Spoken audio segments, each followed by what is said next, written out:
Assalamualaikum warahmatullahi wabarakatuh. Jumpa lagi ya dengan saya Bobi Ramso Payu di channel Atur Uang. Seperti biasa, saya akan kembali membagikan saham pilihan saya untuk hari ini, baik untuk trading ataupun untuk harian gitu maksudnya, ataupun untuk swing jangka pendek ataupun jangka medium.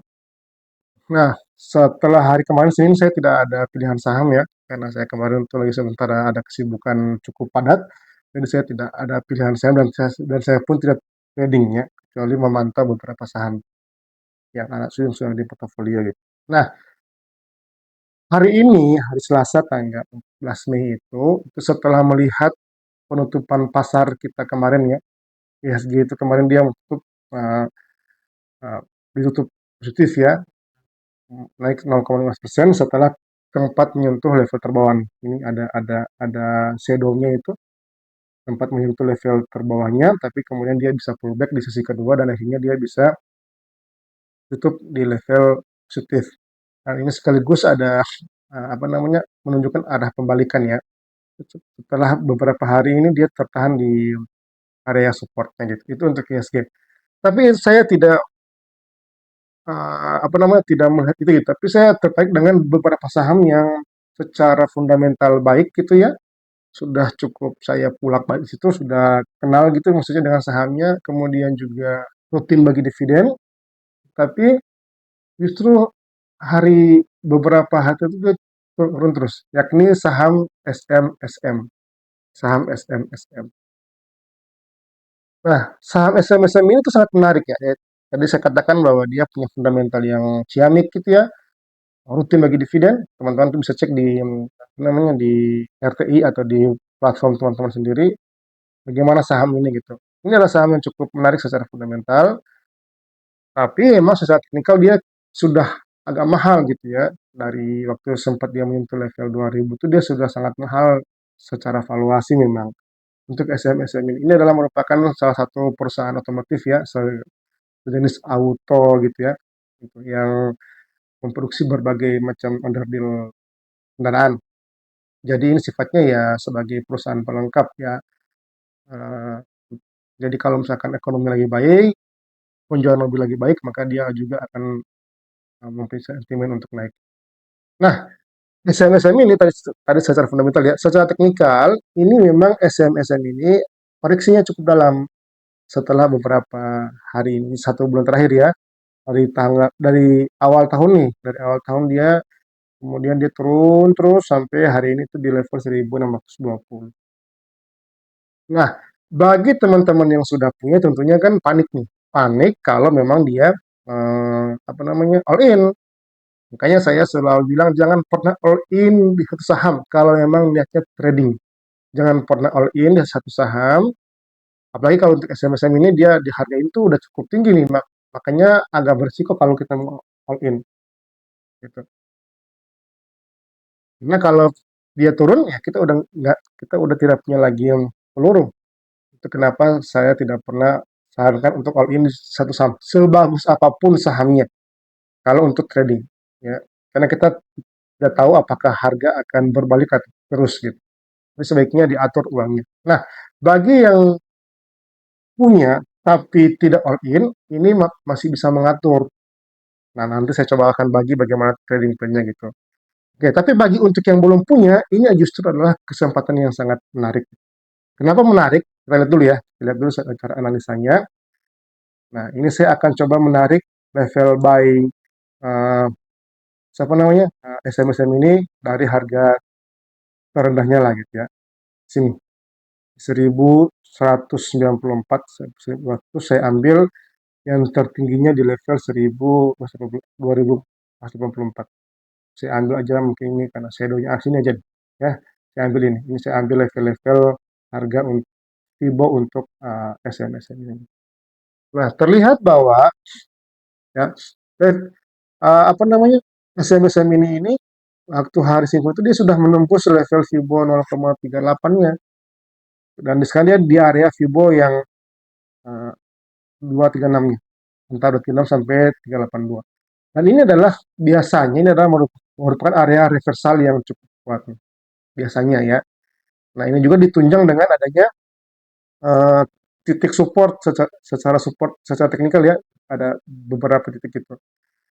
Nah, jadi bagi teman-teman yang belum punya saham ini bisa dijadikan sebagai watchlist ya, sebagai watchlist kita.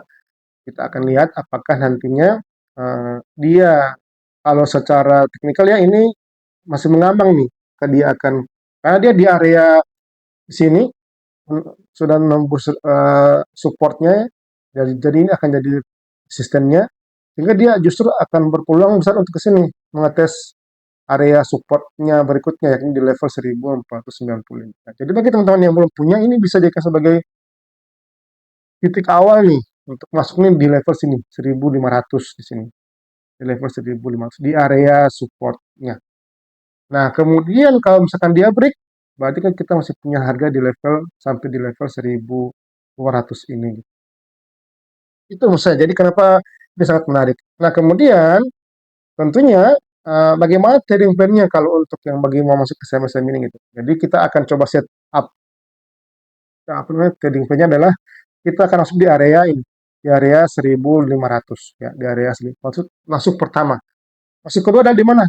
Masuk kedua adalah di area ini, di area di sininya, di area antara ini gitu, di antara ini dengan ini gitu. Di antara ini dengan ini. Jadi yakni kita bikin ya Fibo Fibo kedua ya. Jadi kalau seandainya dia tembus ini, kita bikin Fibo Fibo kedua yang ini ya.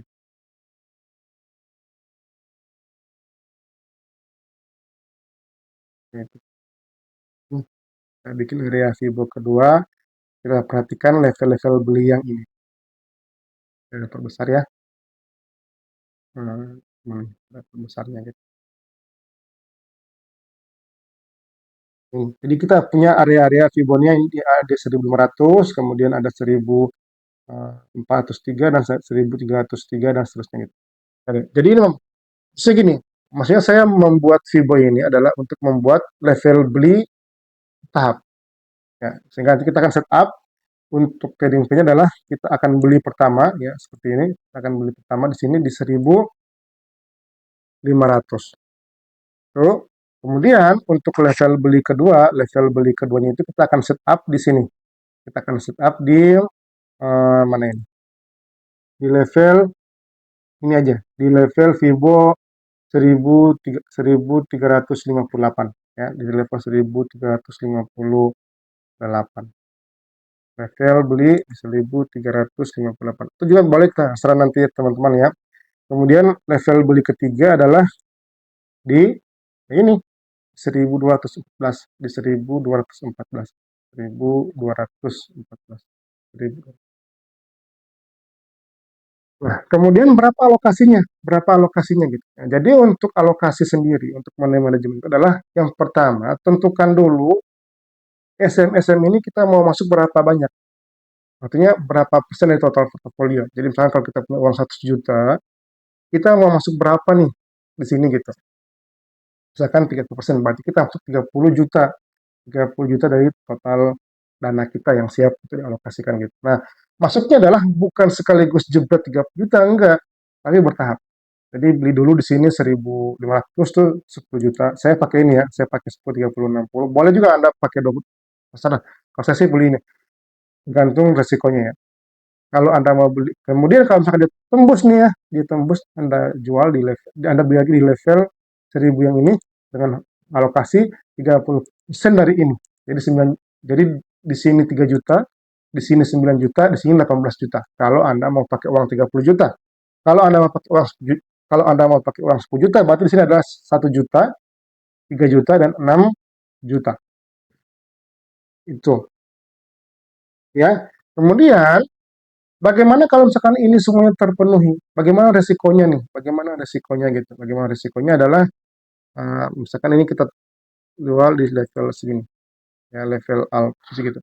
Nah, seandainya semuanya terpenuhi nih, terisi semua nih, terisi semua, maka kalau ini tembus ke sini, maka Anda punya floating loss 0,7%. Kalau ini ya, jadi kan ini kan terlihat ya, di bawah di sini nih, contoh untuk level beli satu ini, meski kalaupun nanti Anda cut loss di sini, secara parsial memang dia minusnya 23, sekian persen. Tetap Tapi secara total portofolio, minus yang diberikan oleh posisi ini hanya sebesar 0,7%. Dikit kan ya? Jadi kalau Anda masuk ke sini ada uang 100 juta total porto, maka kerugian yang ditimbulkan oleh adanya kesalahan beli di sini hanya sebesar Rp12.000 gitu ya. Nah, kalaupun nanti ditembus ke sini dan dia cut loss di sini, ya Anda 1,3%. Kalaupun nanti tembus lagi dan Anda cut loss ke sini, ya sekian persen. Dan totalnya hanya sebesar 2,63%. Nah, sekarang pertanyaannya, apakah Anda akan cut loss setiap kali tembus? Kan tidak mungkin. Padahal saham-saham seperti ini, saham-saham seperti SMSM ini, yang secara fundamental bagus, rajin bagi dividen, ngapain cut loss? Kalaupun nanti dia floating ya, sepanjang Anda punya alokasi cash yang cukup memadai, ya ngapain? Gitu. Ngapain panik gitu? Itu maksud saya gitu ya. Jadi kalaupun nanti dia tembus ya santai aja. Saya punya pernah kisah panjang itu di kayak di Tekim, Cepin yang lama floating, tapi saya ya no worry aja karena saya tahu ini ada saham-saham bagus. Atau misalkan kayak Hexa, Hexa saya sekarang masuknya harga di 6.500 di posisi gitu ya. Pas dia turun ke 5.400 saya no worry karena saya tahu pasti dia akan balik ke 6.400 meskipun setahun nge-hold. Tapi karena dengan uang yang saya alokasikan tidak banyak, itu maksudnya saya masih punya cash yang cukup ya, untuk hidup lah gitu ada, ya saya nggak akan cut loss. Justru saya nambah waktu dia tahun lalu, waktu dia ada gap gap down gitu ya, setelah di dividen, kemudian dia langsung turun ke 5.400, saya justru nambah. Dan hasil sekarang yang tadinya saya punya harga 6.400, sekarang sudah punya harga di 5.700-an rata-ratanya. Nah sekarang sudah floating profit. Itu maksud saya. Artinya jangan jangan jangan selalu ikut cut loss, cut loss, cut loss, jangan. Ya, seperti itu. Itu ya, itu adalah sharing dari saya untuk hari ini untuk yang SMSM. Sekali lagi saya ingatkan bahwa risiko ditanggung oleh masing-masing sehingga teman-teman yang ingin ikut untuk saham ini bisa menyesuaikan dengan profil trading masing-masing. Sekali lagi saya ucapkan terima kasih. Assalamualaikum warahmatullahi wabarakatuh.